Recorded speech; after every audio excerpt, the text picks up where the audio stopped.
ಈ ಒಂದು ಗೋಷ್ಠಿಯನ್ನು ಕರೆದಿರೋ ಉದ್ದೇಶ ನಮ್ಮ ಜಿಲ್ಲೆಯಲ್ಲಿ ನಿರುದ್ಯೋಗಿ ಯುವಕರಿಗೆ ಒಂದು ಉದ್ಯೋಗ ಕೊಡಿಸುವಂಥ ಅವಕಾಶವನ್ನು ಕಲ್ಪಿಸಲಿಕ್ಕೆ ನಾವು ಒಂದು ಜಿಲ್ಲಾ ಮಟ್ಟದ ಬೃಹತ್ ಉದ್ಯೋಗ ಮೇಳವನ್ನು ನಾವು ಏರ್ಪಡಿಸಿದ್ದೇವೆ.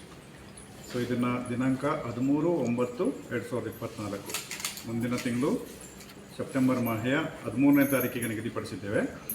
ಸೊ ಸ್ಥಳ ಬಂದು ಫಸ್ಟ್ ಗ್ರೇಡ್ ಕಾಲೇಜ್ ಅಥವಾ ಡಿಗ್ರಿ ಕಾಲೇಜ್ ದೇವನಹಳ್ಳಿಯ ಆವರಣದಲ್ಲಿ ನಾವು ಮಾಡಿದ್ದೇವೆ. ಅಲ್ಲಿ ಸಾಕಷ್ಟು ಸ್ಪೇಸ್ ಇದೆ ಮತ್ತು ಬರಲಿಕ್ಕೆ ಎಲ್ರಿಗೂ ಅನುಕೂಲ ಆಗ್ತದೆ ಅನ್ನೋ ಒಂದು ದೃಷ್ಟಿಯಿಂದ ನಾವು ಡಿಗ್ರಿ ಕಾಲೇಜನ್ನು ಸೆಲೆಕ್ಟ್ ಮಾಡಿದ್ದೀವಿ.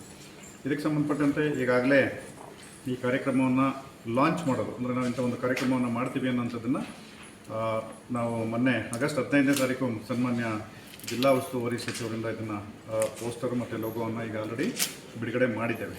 ಈಗಾಗಲೇ ನಾವು ಈ ಪೋರ್ಟಲ್ನಲ್ಲಿ ಅಂತ ಆನ್ಲೈನಲ್ಲಿ ರಿಜಿಸ್ಟ್ರೇಷನ್ ಮಾಡ್ಕೊಳ್ಳಿಕ್ಕೆ ನಾವು ಓಪನ್ ಮಾಡಿದ್ದೇವೆ. ಈಗ ನನ್ನ QR ಕೋಡ್ ಎಲ್ಲ ಇದೆ, ಮತ್ತೆ ನಾನು ತಮಗೆ ಇದನ್ನು ಕೊಡ್ತೇನೆ, ತಾವು ಕೂಡ ಎಲ್ಲ ಸ್ಕ್ಯಾನ್ ಮಾಡಿ ಕೂಡ ನೋಡ್ಬೋದು. ಸೊ ಅವ್ರಿಗೆ ಲಿಂಕ್ ಕೂಡ ಕೊಟ್ಟಿದ್ದೇವೆ, ಅವರು ಸಿಸ್ಟಮಲ್ಲಿ ಕೂಡ ಮಾಡ್ಬೋದು ಅಥವಾ ಮೊಬೈಲ್ನಲ್ಲಿ ಕೂಡ ಜಸ್ಟ್ ಇದನ್ನು ಒಂದು QR ಕೋಡ್ ಇದೆ, ಇದನ್ನು ಸ್ಕ್ಯಾನ್ ಮಾಡಿದ್ರೆ ಅದರಲ್ಲಿ ಅಭ್ಯರ್ಥಿಗಳು, ಆಸಕ್ತ ಅಭ್ಯರ್ಥಿಗಳು, ಏನು ಉದ್ಯೋಗಾಕಾಂಕ್ಷಿಗಳು ಅಂತ ಏನು ಹೇಳ್ತೀವಿ ಅವ್ರುಗಳು, ಮತ್ತು ಉದ್ಯೋಗ ನೀಡುವಂಥವ್ರು ಎಂಪ್ಲಾಯರ್ಸ್ ಕೂಡ, ಸೊ ಅವರು ಕೂಡ ರಿಜಿಸ್ಟ್ರೇಷನ್ ಮಾಡ್ಕೊಳ್ಳಿಕ್ಕೆ ನಾವು ಪ್ರೊವಿಷನ್ನ ಮಾಡಿದ್ದೇವೆ. ಸೊ ಅದ್ರ ಲಿಂಕನ್ನು ಇದು ಸ್ಕ್ಯಾನ್ ಮಾಡಿದ ತಕ್ಷಣ ಎರಡೂ ಓಪನ್ ಆಗ್ತದೆ. ಅದರಲ್ಲಿ ನಾವು ಸೆಲೆಕ್ಟ್ ಮಾಡ್ಕೋಬೋದು. ನಮ್ಗೆ ಉದ್ಯೋಗ ಬೇಕು ಅಂತಂದರೆ ನಾವು ಅಭ್ಯರ್ಥಿಗಳಾದ್ರೆ ಅದನ್ನು ಸೆಲೆಕ್ಟ್ ಮಾಡಿಕೊಂಡ್ರೆ ಕೆಲವೊಂದು ಡೀಟೇಲ್ಸ್ನ ಕೇಳುತ್ತೆ. ತುಂಬ ಸಿಂಪಲ್ ಡೀಟೇಲ್ಸ್ನ ನಾವು ಕೇಳಿದ್ದೇವೆ. ಅವರ ಹೆಸರು, ಅವರ ವಿದ್ಯಾರ್ಹತೆ, ವಿಳಾಸ, ಹೀಗೆ ಅಂದರೆ ವಿದ್ಯಾರ್ಹತೆ ಮುಖ್ಯವಾಗಿ ಅಂದರೆ what type of job they are looking for, ಇಂಥದ್ದು ಕೆಲವೊಂದು ಮಾಹಿತಿಗಳನ್ನು ನಾವು ಕ್ಯಾಪ್ಚರ್ ಮಾಡ್ತೇವೆ. ಸೊ ಅದು ಕ್ಯಾಪ್ಚರ್ ಮಾಡಿದಾಗ ನಮಗೆ ಈ 13ನೇ ತಾರೀಕು ತನಕ ಬಂದಂಥದ್ದು ಎಷ್ಟು ಜನ ನೋಂದಣಿ ಮಾಡ್ಕೊತಾರೆ ಅದನ್ನು ನಾವು ಸೆಗ್ರಿಗೇಟ್ ಮಾಡಿದಾಗ ಯಾವ್ಯಾವ ಕ್ವಾಲಿಫಿಕೇಷನ್ ಅವರು ಬಂದಿದ್ದಾರೆ, ಎಷ್ಟು ಜನ ಇದ್ದಾರೆ, ಯಾವ ಟೈಪ್ ಉದ್ಯೋಗವನ್ನು ಅವರು ಬಯಸ್ತಾ ಇದ್ದಾರೆ, ಅವ್ರನ್ನ ಯಾವ್ಯಾವ ಕಂಪ್ನಿಯವ್ರಿಗೆ ನಾವು ಅಲ್ಲಿ ಉದ್ಯೋಗ ಮೇಳದಲ್ಲಿ ನಾವು ಟೈಅಪ್ ಮಾಡ್ಬೋದು, ಇಂಥದ್ದನ್ನು ಮಾಡ್ಕೊಳ್ಳಿಕ್ಕೆ ನಮಗೆ ಸಹಕಾರಿ ಆಗ್ತದೆ. ಹಾಗೆಯೇ ನಮ್ಮ ಜಿಲ್ಲೆಯಲ್ಲಿ ತಮಗೆ ಗೊತ್ತಿದೆ, ಬೆಂಗಳೂರು ಗ್ರಾಮಾಂತರ ಜಿಲ್ಲೆಯಲ್ಲಿ ಸಾಕಷ್ಟು ಕೈಗಾರಿಕೆಗಳಿದ್ದಾವೆ, ಕೈಗಾರಿಕಾ ಪ್ರದೇಶ ಇದೆ, ಸಾಕಷ್ಟು ಕೈಗಾರಿಕೆಗಳಿದ್ದಾವೆ.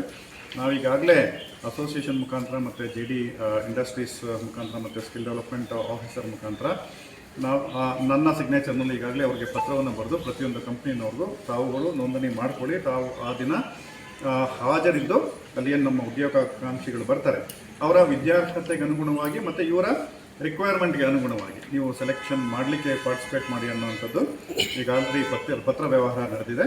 ಮತ್ತು ಅಸೋಸಿಯೇಷನ್ ಅವ್ರ ಜೊತೆಗೆ ಕೂಡ ನಾವು ಮೀಟಿಂಗ್ಗಳನ್ನ ಮಾಡ್ತೇವೆ ಮತ್ತು ಎಲ್ಲ ಲೀಡಿಂಗ್ ಇಂಡಸ್ಟ್ರಿಯಲಿಸ್ಟ್ಗಳನ್ನ ನಾವು ಕರೆದು ಕೂಡ ನನ್ನ ಹಂತದಲ್ಲಿ ನಾನು CEO ಅವರು ಜಂಟಿಯಾಗಿ ಹಾಗೂ ನಮ್ಮ ಜಿಲ್ಲಾ ಉಸ್ತುವಾರಿ ಸಚಿವರ ಒಂದು ಅಧ್ಯಕ್ಷತೆಯಲ್ಲಿ ಮತ್ತೆ ಸಭೆಯನ್ನು ಆ ದಿನ ಹೆಚ್ಚಿನ ಅಭ್ಯರ್ಥಿಗಳಿಗೆ ಒಂದು ಅವಕಾಶ ಸಿಗಲಿ ಅನ್ನೋ ಒಂದು ದೃಷ್ಟಿನಲ್ಲಿ ನಾವು ಈ ಕಾರ್ಯಕ್ರಮವನ್ನು ಮಾಡ್ತಾ ಇದ್ದೇವೆ. ಇದೊಂದು ವಿನೂತನವಾಗಿ ವಿಶೇಷವಾಗಿ ನಮ್ಮ ಜಿಲ್ಲೆಯಲ್ಲಿರ್ತಕ್ಕಂತಹ ನಿರುದ್ಯೋಗಿ ಯುವಕ ಯುವತಿಯರು ಈಗ SSLCಯಿಂದ ಹೈಯರ್ ಎಜುಕೇಷನ್ ಯಾವ ತನಕನಾರು ಇರ್ಬೋದು, skilled unskilled various types of job requirement ಬರ್ತದೆ. ಇತ್ತೀಚೆಗೆ ತಮಗೆ ಗೊತ್ತು, ಇಲ್ಲೇ ನಮ್ಮ ಕಚೇರಿ ಹತ್ತಿರದಲ್ಲೇ ಇರ್ತಕ್ಕಂಥ ಫಾಕ್ಸ್ಕಾನ್ ಕಂಪ್ನಿ ಬರ್ತದೆ. ಫಾಕ್ಸ್ಕಾನ್ ಕಂಪ್ನಿ ಅದು ಇನ್ನು ಕೆಲವು ತಿಂಗಳಲ್ಲಿ ಆಪರೇಷನ್ ಶುರು ಮಾಡ್ತದೆ. ಸೊ ನಂತರ ಅದು ಸ್ಕೇಲಪ್ ಆಗ್ತಾ ಸುಮಾರು ಅವರು ಪ್ಲ್ಯಾನ್ ಇರೋದು 40,000ದಿಂದ 50,000 ಜನಕ್ಕೆ ನಾವು ಎಂಪ್ಲಾಯ್ಮೆಂಟ್ ಕೊಡುವಂಥದ್ದು ಉದ್ದೇಶವನ್ನು ನಾವು ಹೊಂದಿದ್ದಾರೆ. ಅಷ್ಟು ಮ್ಯಾನ್ ಪವರ್ ರಿಕ್ವೈರ್ಮೆಂಟ್ ಇದೆ. ಹಾಗೆ ದೇವನಹಳ್ಳಿ ಹತ್ರ ಹರಳೂರು ಒಂದು ಇಂಡಸ್ಟ್ರಿ ಏರಿಯಾದಲ್ಲಿ ಎಕ್ಸೈಡ್ ಕಂಪ್ನಿ ಬಂದಿದೆ, ಅಲ್ಲೂ ಕೂಡ ಸುಮಾರು 3-4 ಸಾವಿರ ಜನ ತೆಗೆದುಕೊಳ್ಳುವಂಥದ್ದು. ಅಲ್ಲಿ ಇನ್ನೊಂದು ಇಫ್ಕೋ ಕಂಪ್ನಿ ಹೊಸದಾಗಿ ಬಂದಿದೆ, ಅಲ್ಲೂ ಕೂಡ ರಿಕ್ವೈರ್ಮೆಂಟ್ ಇದೆ. ಇನ್ನೊಂದು ಕಾಲ್ಜೈಸ್ ಲೈನ್ಸ್ ಅಂತ ಅಂದ್ಬಿಟ್ಟು ಅಲ್ಲೇ ಇನ್ನೊಂದು ಕನ್ಸ್ಟ್ರಕ್ಷನ್ ಸ್ಟೇಜಲ್ಲಿದೆ. ಇದು ಭಾಳ ಸ್ವಲ್ಪ ಬೃಹತ್ ಕೈಗಾರಿಕೆಗಳು. ಈಗಾಗಲೇ ಎಸ್ಟಾಬ್ಲಿಷ್ ಆಗಿರೋಂಥದ್ದು ಸುಮಾರು ನಮ್ಮದು ಅಪರಲ್ ಇಂಡಸ್ಟ್ರಿ ಇದೆ ದೊಡ್ಡಬಳ್ಳಾಪುರದಲ್ಲಿ, ಮತ್ತು ಡಬಸ್ಪೇಟೆ ಇದೆ, ಮತ್ತು ಏರೋಸ್ಪೇಸ್ ಫೇಸ್ 1 ಇದೆ. ಫೇಸ್ 1ನಲ್ಲಿ ಸಾಕಷ್ಟು ಇಂಡಸ್ಟ್ರೀಸ್ ಈಗ ಆಲ್ರೆಡಿ ಇದ್ದಾವೆ ನಮ್ಮ ಏರ್ಪೋರ್ಟ್ ಪಕ್ಕದಲ್ಲಿರುವಂಥದ್ದು. ನಾವು ಪ್ರತಿಯೊಬ್ಬರನ್ನೂ ಕೂಡ ಮೇಜರ್ ಇಂಡಸ್ಟ್ರೀಸ್ನ ನಾವು ಸಣ್ಣದು ದೊಡ್ಡದು ಅಂತಲ್ಲ ಎಲ್ಲರೂ ನಾವು ಆಹ್ವಾನಿಸ್ತಾ ಇದ್ದೇವೆ. ಒಬ್ಬನಿಗೆ ಜಾಬ್ ಕೊಟ್ಟರು ನಮ್ಗೆ ಅನುಕೂಲನೇ. ಒಂದು ಕಂಪ್ನಿಯವ್ರು ಬಂದು ಒಬ್ಬಂದೇ ರಿಕ್ವೈರ್ಮೆಂಟ್ ಇದೆ ಅಂತ ತೆಗೆದುಕೊಂಡೋದ್ರು ಕೂಡ ಒಬ್ಬರಿಗೆ ಕೆಲಸ ಸಿಗ್ತದೆ. ಹಾಗಾಗಿ ದೊಡ್ಡವರು ಚಿಕ್ಕವರು ಅನ್ನೋದಕ್ಕಿಂತ ನಾವು ಪ್ರತಿಯೊಬ್ಬರನ್ನೂ ಈ ಒಂದು ಕಾರ್ಯಕ್ರಮಕ್ಕೆ ಆಹ್ವಾನಿಸ್ತಾ ಇದ್ದೀವಿ.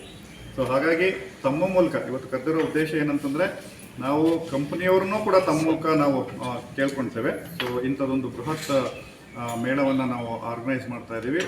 ದಯವಿಟ್ಟು ಪ್ರತಿಯೊಂದು ಕಂಪ್ನಿಯವರು ಅವತ್ತು ಅಲ್ಲಿ ಹಾಜರಿದ್ದು ನಿಮಗೆ ಬೇಕಾದಂತಹ ಕ್ಯಾಂಡಿಡೇಟ್ಸ್, ನಿಮಗೆ ಯಾವ ಎಕ್ಸ್ಪೀರಿಯನ್ಸು ಅಥವಾ ಯಾವ ಕ್ವಾಲಿಫಿಕೇಷನ್ಗೆ ಸಂಬಂಧಪಟ್ಟಂಥ ಸ್ಕಿಲ್ಡ್ ಅಥವಾ ಅನ್ಸ್ಕಿಲ್ಡ್ ಮ್ಯಾನ್ ಪವರ್ ರಿಕ್ವೈರ್ಮೆಂಟ್ ಇದೆ ಅವ್ರಿಗೆ ಸೆಲೆಕ್ಷನ್ ಮಾಡಬೇಕು ಅಂತ.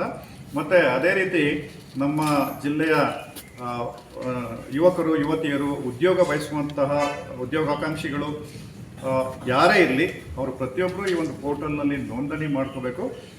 ಈ ಒಂದು ಅವಕಾಶವನ್ನು ಅವರು ಸದುಪಯೋಗ ಪಡಿಸ್ಕೋಬೇಕು ಅಂತ ಅಂದ್ಬಿಟ್ಟು ನಾನು ಮಾಧ್ಯಮದ ಮೂಲಕ ಪ್ರತಿಯೊಬ್ಬರೂ ನಮ್ಮ ಜಿಲ್ಲೆಯ ಪ್ರತಿಯೊಬ್ಬ ಸಾರ್ವಜನಿಕರನ್ನು ರೀಚ್ ಆಗಲಿಕ್ಕೆ ಅವ್ರನ್ನ ನಾನು ಮನವಿ ಮಾಡಲಿಕ್ಕೆ ಇಷ್ಟಪಡ್ತೇನೆ. ನಮ್ಮ ಉದ್ದೇಶ, ಜಿಲ್ಲಾಡಳಿತದ ಉದ್ದೇಶ ಇದರಿಂದ ತಮಗೆ ಗೊತ್ತಿದೆ, ನಮ್ಮದೇ ಜಿಲ್ಲೆನಲ್ಲಿ ಈಗ ಕೆಲವರು ಜಮೀನಿದೆ ಮತ್ತು ಅವ್ರ ಫ್ಯಾಮಿಲಿ ಇರ್ತದೆ, ಇಲ್ಲೇ ಉಳ್ಕೊಂಡು ಇಲ್ಲೇ ಒಂದು ಉದ್ಯೋಗ ಮಾಡಿಕೊಂಡು ಅವರು ಜೀವನ ನಡೆಸ್ತಾರೆ. ಅನ್ಸ್ಕಿಲ್ಡ್ ಅಂತ ತಿಳ್ಕೊಳ್ಳಿ, ಅವ್ರಿಗೆ 15,000 ಮಿನಿಮಮ್ ವೇಜಸ್ ಪ್ರಕಾರ 15,000 20,000 ಸಂಬಳ ಸಿಕ್ತು ಅಂತ ತಿಳ್ಕೊಳ್ಳಿ. ಅವ್ರದ್ದು ಮನೆ ಇರ್ತದೆ, ಇಲ್ಲೇ ಒಂದು ಸ್ವಲ್ಪ ಸಣ್ಣ ಪುಟ್ಟ ಜಮೀನು ಇರ್ತದೆ, ನೋಡಿಕೊಂಡು ಮನೆಯಿಂದ ಓಡಾಡ್ತಾರೆ. ಅವ್ರ ಎಕನಾಮಿಕ್ ಕಂಡೀಷನ್ ಖಂಡಿತ ಇಂಪ್ರೂವ್ ಆಗ್ತದೆ. ಅದೇ ಅವರು ಅಂಥದೇ ಒಂದು ಸಣ್ಣ ಕೆಲಸಕ್ಕೆ 15,000ಕ್ಕೆ ಬೆಂಗಳೂರಿಗೆ ಹೋದರೆ ಅವ್ರ ಜೀವನ ನಡೆಸೋಕ್ಕೆ ಸಾಕಾಗೋದಿಲ್ಲ, ಮನೆ ಬಾಡಿಗೆ ಕಟ್ಟಲಿಕ್ಕೆ ಆಗೋದಿಲ್ಲ. ಸೊ ಈ ಹಿನ್ನೆಲೆಯಲ್ಲಿ ನಮಗೆ ನಮ್ಮ ಲೋಕಲೈಟ್ಸ್ಗೆ ನಮ್ಮದೇ ಏರಿಯಾದಲ್ಲಿ ಜಾಬ್ಸ್